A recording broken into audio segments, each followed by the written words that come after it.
First ఆడి కింద ఆట theatre art పేసి పెట్టి కింద ఆర్ట్ థియేటర్ కనుకున్నా 2 seconds చాలు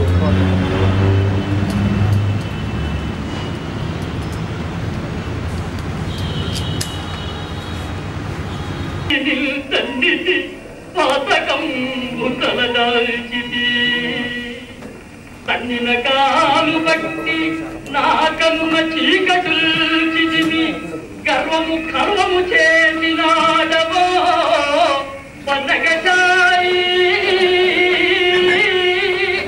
ఈ పరమపాతికి నిస్పృతి లేదు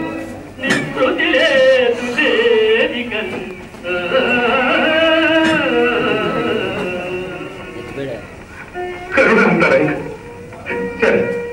దర్శక నిర్మాత దివ్య సుబ్బారావు గారు బొమ్మడి గారు అంటే ఎంత అప్పుడు ఆయన భీష్మ చిత్రం తీస్తున్నప్పుడు కమ్ముడి వేషం వేయాల్సిందిగా బొమ్మలు కోరారు. ఇప్పుడు బొమ్మడి గారు చాలా హెవీలు అందులో కుంటి పాత్ర ధరించి ఆవిడ సామాన్యులది కాదు జీవలక్ష్మి గారు ఆవిడతో నిజంగా కష్టమేమో అంటే దివ్య సుబ్బారావు గారు లేదు నువ్వు యాక్ట్ చేయగలవు అని బొమ్మను కన్విన్స్ చేసి కథలు పాత్ర వేయించారు. క్లైమాక్స్ ఘట్టంలో కర్ణుడి దగ్గర కుంటి వచ్చి అర్జునుడికి ప్రాణభిక్ష కట్టమని అర్థించే సన్నివేశంలో అటు సీనియర్ నటి జీవలక్ష్మి గారు బొమ్మడి గారు కర్ణుడిగా ప్రతిభను నటించారు.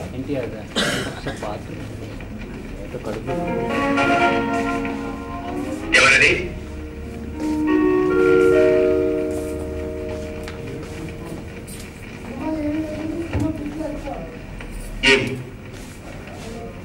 పాండవ మనకే కాదు నాయన నీకు తల్లిని తెలుసు. ఆ మాట చెప్పుదామని వచ్చావా దేవి? దేవి నన్ను అలా పిలవకు నాయన. ఒక్కసారి అమ్మా అని నోరారా పిలుగుతండి. నిన్ను అమ్మ అని పిలవడం పవిత్రమైన మాతృశబ్దాన్ని మలినం చేయడం, లోకంలోని అమ్మలందరినీ అవమానించడం. కన్నబిడ్డవున్నా అంటూ ఉంటే నా హృదయం భద్రమవుతుంది నాయన. నీకు హృదయం ఉన్నదా? కన్ను తెరవని పసికందుని గంగపాలు చేసిన పాపాన్ని పడిగట్లేదు మాతృ హృదయమా? కన్నబిడ్డ ఏమయ్యాడో ఎలా ఉన్నాడో అని చూడలేనా చూడక ఇన్ని సంవత్సరాలు సుఖంగా కాలం గడిపినది మాతృ హృదయమా? అస్త్ర విద్యా ప్రదర్శనాడు అనేకుల సమక్షంలో ఆ కన్న కొడుకుని నీచ జన్ముడని నికృష్టుడని దుర్భరావమానాలు పాలు చేస్తుంటే చూస్తూ మెల్లుకున్నది మాతృ హృదయమా పాషాణమా? రాక్షసులు పిశాచులు కూడా నీవలి ప్రవర్తించలేదే?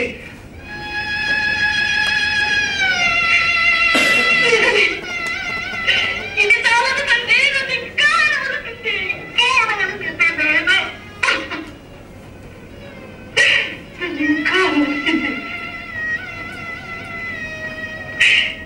కవి తండ్రి. ఆ రాక్షసత్వం మాతృ హృదయం లేదండి వద్ద కాదు నాయన. ఈ ప్రపంచానికి హృదయం లేదు, మన సమాజానికి ఆ ప్రేమ లేదు.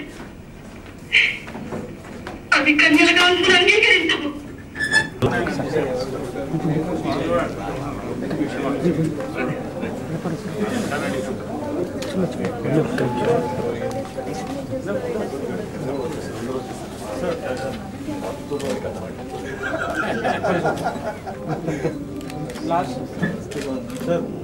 సార్ కొంచెం ముందుకు సార్ రమణ సార్.